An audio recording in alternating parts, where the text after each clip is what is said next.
Welcome to Fata Pita Sport Complex. It's indeed a very big project to be carried out.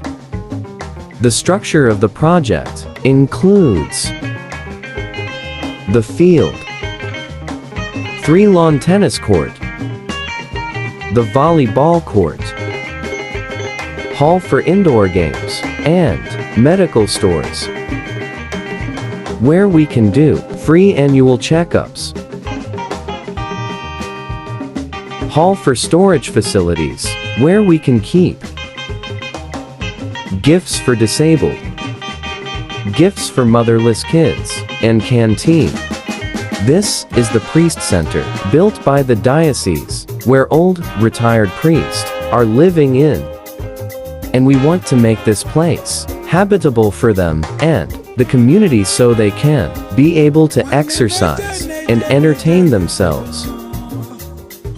If anyone sponsors any project, his or her name will be written at that project.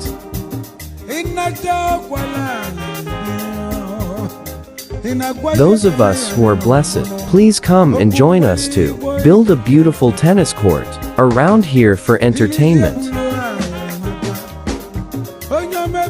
Whatever you can donate for the development of the project, you are highly welcome. It's a promise that the names of sponsors won't be revealed till the completion of the project. We plead on everyone to be part of this project, as God bless us all. Amen.